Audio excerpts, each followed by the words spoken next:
Bonjour mesdames et messieurs, heureuse de vous retrouver pour cette revue de presse dédiée aux enjeux économiques, financiers et institutionnels de l'Afrique de l'Ouest.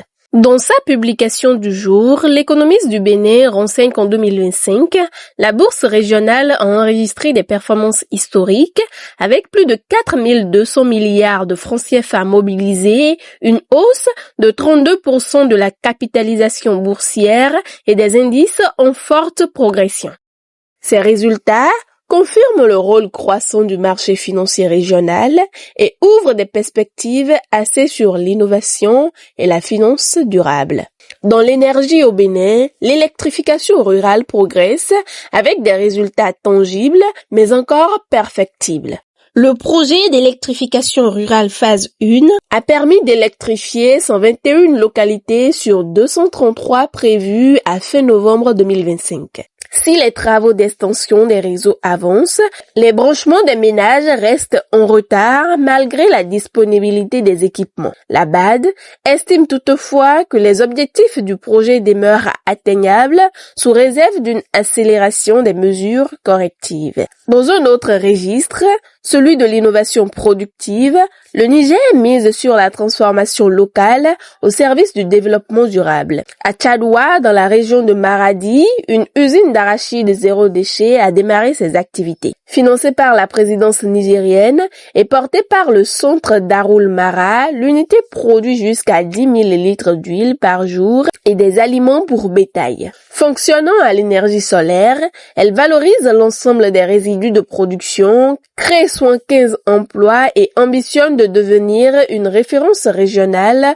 en agro-industrie durable. Parallèlement aux initiatives productives, le Niger renforce ses mécanismes de mobilisation interne pour soutenir ses priorités stratégiques. En 2025, le Fonds de solidarité pour la sauvegarde de la patrie a mobilisé plus de 38,6 milliards de francs CFA, principalement en numéraire.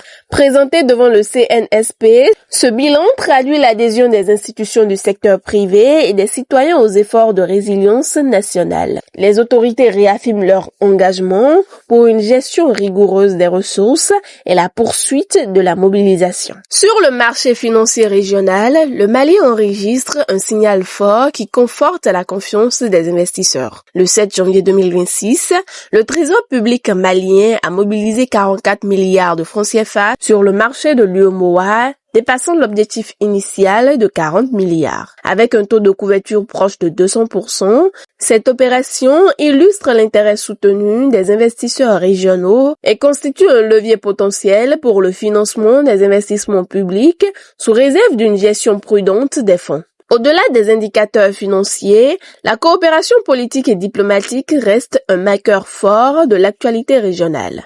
Le 17 janvier 2026, le président de la transition du Mali, le général Assimi Goïta, a assisté à l'investiture du président guinéen Mamadi Doumbouya à Conakry. À cette occasion, il a salué les liens historiques entre les deux pays, rappelant notamment le soutien de la Guinée lors des sanctions de la CEDEAO en 2022.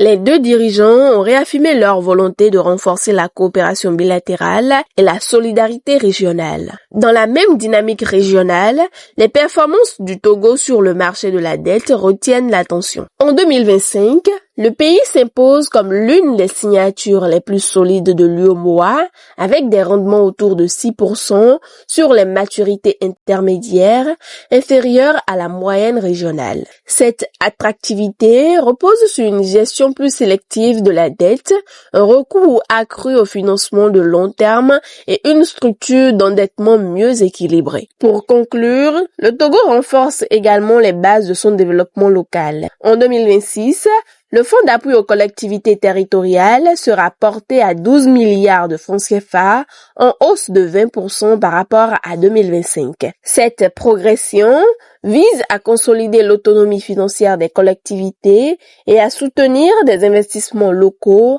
à fort impact socio-économique.